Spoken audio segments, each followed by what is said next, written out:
Hello students, AS level chemistry. Now we are continuing the chapter 13 about alkanes. Now we discuss from 13.4 energy sources. Many modern society has an almost inhousable thirst for energy in the forms of electricity, space heating or air conditioning for homes and offices, and energy for transport by road, rail, sea and air. We saw in the section 5.3 the energy sources available for us can be divided into two categories, renewable and non-renewable. The former category includes the renewable fuel ethanol obtained from the fermentation of starch, rich plants such as sugarcane, and the alternative energy sources such as wind power, wave power, and tidal power. Ethanol fermentation can be used as a renewable fuel for cars and conceivably in power stations just like the hydrocarbon fuel fossil fuels. In such situations, similar types of pollution could result from its burning. Nevertheless, in practice, it tends to be a cleaner fuel than hydrocarbons. So, hydrogen is a cleaner fuel than hydrocarbons. An alternative energy sources produce no chemical pollution. Their disadvantages are they're often seasonal and can be unreliable. They are not readily transportable, so cannot be used for mobile vehicles. The non-renewable energy sources include the hydrocarbons, natural gas, and crude oil, the carbon-rich coal. These are called as fossil fuels. Okay, and then uranium, the primary fuel for nuclear reactors, was produced an even longer time in the past when the elements of the solar system were synthesized in the centers of dying stars billions of years ago. In sense, it is two non-renewable energy sources. Nuclear reactors produce little chemical pollution, but the risk of radiation pollution from their use and from the reprocessing of their spent fuel have caused them to fall from favor. There are five main pollutants that are formed when fossil fuels are burned. First, carbon dioxide. This is not strictly pollutant because in a clean air there is a carbon dioxide. Carbon dioxide produced from the breathe out of living things, from the respiration of living things. And then the second pollutant is carbon monoxide. And then the third is unburned hydrocarbons, the fourth nitrogen oxides, and the fifth is sulfur dioxide. All these pollutant gases absorb infrared radiation at specific and characteristic frequencies. So their presence and their concentrations in gaseous environments can be monitored using infrared gas sensors. The principles of infrared spectroscopy we are going to study in chapter 29.3. In the AS level, we only concentrate on the gases that considered to be pollutant. With exception of carbon dioxide and sulfur dioxide, these can all be removed from vehicle emissions by a catalytic converter. So, carbon monoxide, unburned hydrocarbons, and then also nitrogen oxides can be removed using catalytic converter. Flue gas desulfurization in power stations to reduce the amount of sulfur dioxide reaching the atmosphere. So it means that catalytic converter does not work on sulfur dioxide. Okay. What is the equation in flue gas desulfurization? It is the equation when calcium using calcium carbonate react with sulfur dioxide become calcium sulfate and carbon dioxide. And then calcium sulfate reacts with oxygen or undergo oxidation, it will become calcium sulfate. Okay, the second one is the use of more expensive magnesium carbonate allows the sulfur dioxide to be regenerated and used to make sulfuric acid. So in this equation, magnesium carbonate reacts with heat to decompose, become magnesium oxide and carbon dioxide. And then the magnesium oxide reacts with sulfur dioxide to form magnesium sulfate. Magnesium sulfate undergo reaction with heat, it will become magnesium oxide again and sulfur dioxide gas, which further reacts to form sulfuric acid in the process of contact process. Magnesium carbonate, it is used because both it and magnesium sulfate are more easily decomposed by heat than corresponding calcium salts are. So magnesium carbonate is easy to decompose compared to calcium. Next, let's continue. The greenhouse effect and carbon dioxide. What is greenhouse effect? We learned already greenhouse effect when we studied in IGCSE chemistry.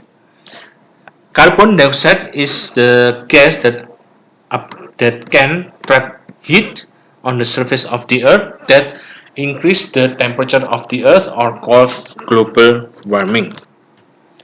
And then the greenhouse effect of the atmosphere is essential to provide right stable environment for life. Carbon dioxide is a natural atmospheric component that is responsible for the greenhouse potential of the atmosphere. The present concentration of carbon dioxide in the atmosphere is only 0.035%, but in 300 years ago it was only 0.028%. This is the 25% increase has contributed to the average increase of the global temperature of about 0.5 degrees Celsius. So we know temperature of the earth right now increases because of the presence of carbon dioxide. Carbon dioxide produced by the activity of living things. They do respiration, and then also there is a combustion that produces carbon dioxide gas. The major natural greenhouse gas in the atmosphere is water vapor. Water vapor, greenhouse gas. It has been suggested that the runaway effect might begin to operate. Global warming increases, the warmer atmosphere will be able to absorb more water vapor, which in turn it will lead to a greater greenhouse effect, increase the temperature of the earth even more. So CO2 and H2O able to absorb radiation from UV light. And then for the next is this one. So we know there are ways to reduce. There are ways to reduce the global warming, by reducing the presence of carbon dioxide. We can do some actions, like we have to plant more trees, because trees they absorb carbon dioxide and convert to oxygen. And then there is also plankton that can dissolve carbon dioxide into their body mass by photosynthesis. Okay, and then the next, more intensive agriculture, especially cattle rearing, for example in Australia, also produces greenhouse gas such as methane, which is 10 times as effective in this role as carbon dioxide. Okay, so we know that currently there are three: water, carbon dioxide and methane. Methane is more effective than carbon dioxide. Its effectiveness is 10 times. Many of the other pollutant gas that the modern society has used have an even greater potential. For example, CFC, chlorofluorocarbon, effective as 5,000 times as effective as greenhouse gases as carbon dioxide. But like methane, they are produced in much smaller quantities. So CFC produced in smaller quantity, but the danger is 5,000 times greater than the carbon dioxide and also other gases. Okay, now let's see the reactions of alkanes. First reaction. Apart from cracking, catalytic cracking and thermal cracking, also reforming, alkanes undergo reactions. It is combustion reaction and free radical substitution. The first, combustion. Alkanes undergo complete combustion to produce carbon dioxide and water. And then alkanes also can undergo incomplete combustion to produce carbon monoxide and water. As we see in the equation here, the alkanes can undergo with reactions with oxygen to form carbon dioxide and water. This is called as combustion. And then eucosin C20 react with oxygen to form carbon dioxide as well.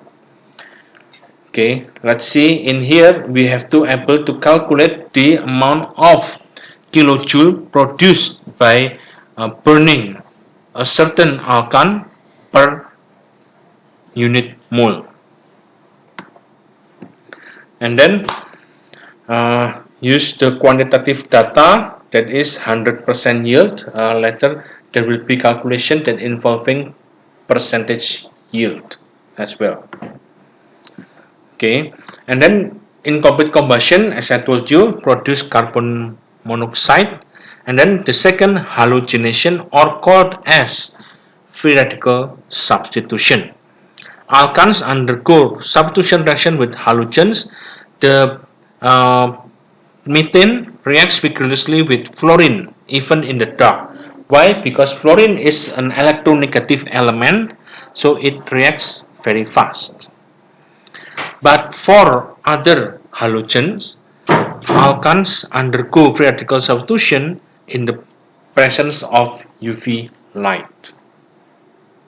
As we can see here, the strength of the halogen, the CH bond enthalpy, and then also the enthalpy change of the reaction. So this negative means it will produce the energy, exothermic. The halogenation reactions involve radicals. There are 3 steps of free radicals. It is called, the first step is initiation, the second step is propagation, and then the last step is termination. Okay, the process of the free radical substitution is called as homolytic fission. Okay, so homolytic fission, like this one, this process, there is a chlorine molecule. One electron of the chlorine is being taken, and then the other electron that used to share also taken by another chlorine, so forming chlorine free radical. The presence of free radical is the significance of the presence of half pair or one electron in the outermost shell. So there is a free radical formed during the reaction. Also with this one, the free radical reacts with a molecule to form another free radical and a stable molecule, and then this process continues until there is no more reactant. Okay, and then This one, the process or this process, as I told you, the substitution reaction is initiation, propagation, and termination. What is the characteristic of initiation? Initiation is the formation of two free radicals from a molecule. And then propagation, the characteristic is the formation of another free radical and a molecule. This process will keep on continuing. This process keep on continuing because free radical react with molecule to form another free radical and another molecule. After propagation occurs, and then the last would be termination. The characteristic of termination is the chemical combination of two free radicals to become a stable compound or stable molecule.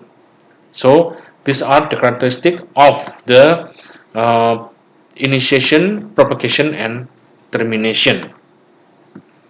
Okay, halogenation of higher alkanes also it can occur.